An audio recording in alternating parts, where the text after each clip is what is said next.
We left off talking about thiols and said that some of the simple thiols had pretty nasty smells to them, like rotten eggs.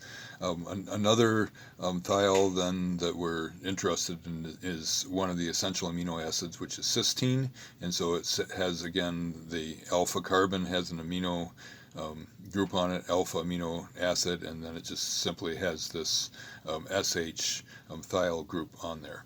And it turns out that these amino acids form polymer chains, great big long chains, and so if we want to draw out kind of a little cartoon of what a protein looks like, then here's one strand of a protein, here's another strand of a protein, and occasionally there are these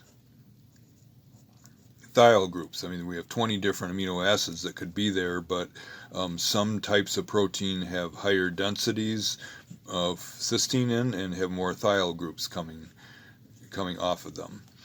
And it turns out that what happens is that when there's a thiol group on one protein strand that's near a thiol group on another protein strand, an oxidation reaction happens where we lose both of these hydrogens and a bond forms between the two sulfurs. And so this is what we end up having. We have these two strands of protein that are near each other, and we are forming this bond here with one thiol has lost a hydrogen, the other one has lost a hydrogen, and in place they have formed a bond to each other, and these are known as disulfide bonds. So sulfide is a carbon bonded to a sulfur bonded to another carbon. Disulfide is carbon bonded to sulfur, sulfur, and then another carbon. So these are disulfide bonds. And one of the protein materials that we have that forms a fair number of disulfide bonds is hair. And so your hair is actually proteins, strings of amino acids bonded to each other in amide groups or peptide bonds forming proteins. So we're going to look at this as hair. And so the specific conformation of your hair and the way that it has formed a connection to another strand of protein by a disulfide bond changes the shape of your hair. And so if you have straight hair, then you automatically want curly hair, and if you have curly hair, then you automatically want straight hair. So people are generally unhappy with the hair that God has given them, and so in order to change that and to thumb their nose at God, what they can do is they can break these disulfide bonds, and that would be a reduction, right? You're adding the hydrogens on there, and so you need some sort of a reducing agent.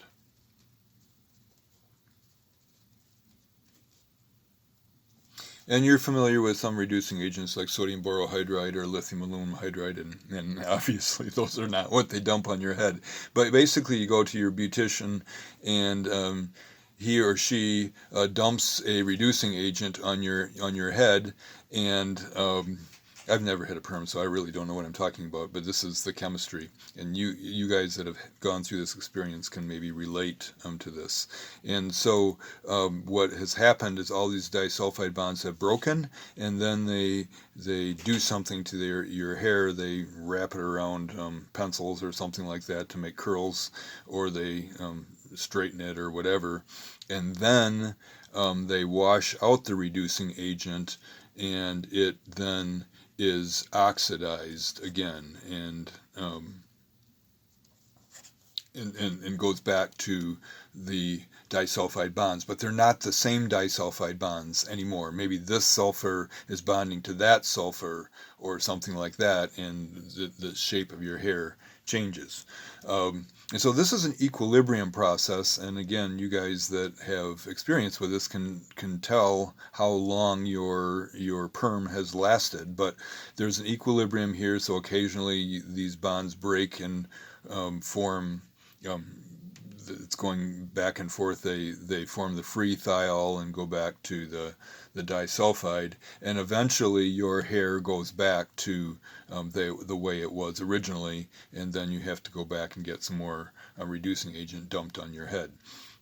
But this is a common everyday application of thiols, and the important thing here is one of the take-home messages is that the thiols in your amino acids are actually forming these disulfide bonds.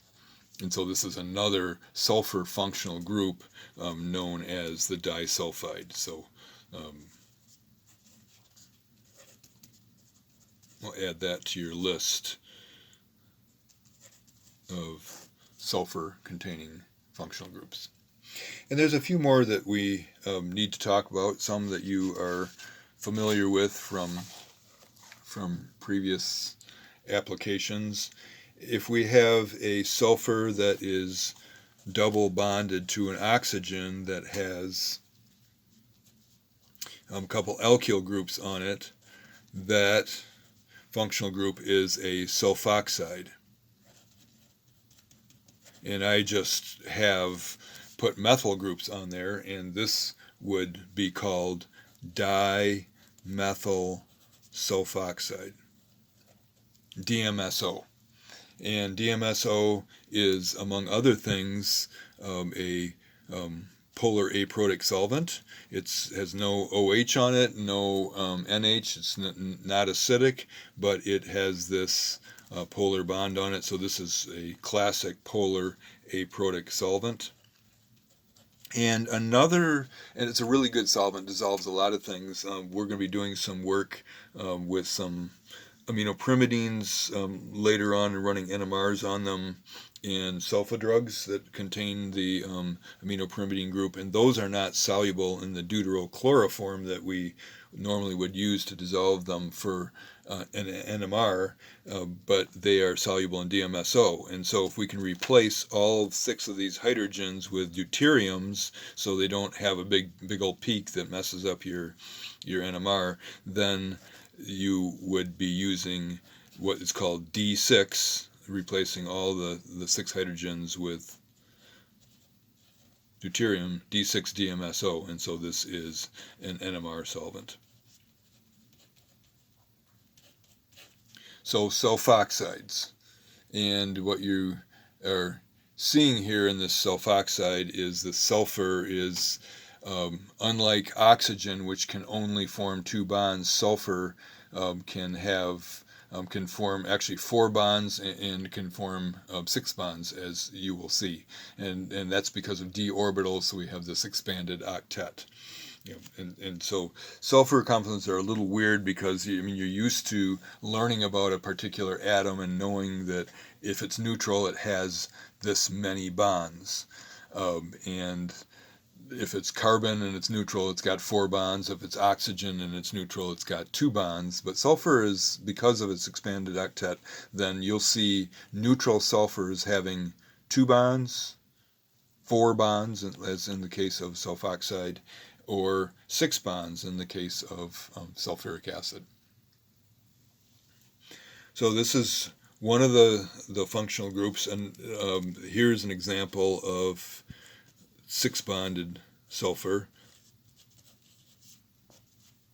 a couple alkyl groups, and 2 SO double bonds, and so this is referred to as a sulfone, like ketone, except that the sulfur, instead of the carbonyl here, it's a sulfur, and it can form this expanded octet. So this is a sulfone. We'll take one more video to talk about a couple other functional groups that you have been exposed to and actually seen in everyday life. And that will be the last of the 3 videos on sulfur compounds.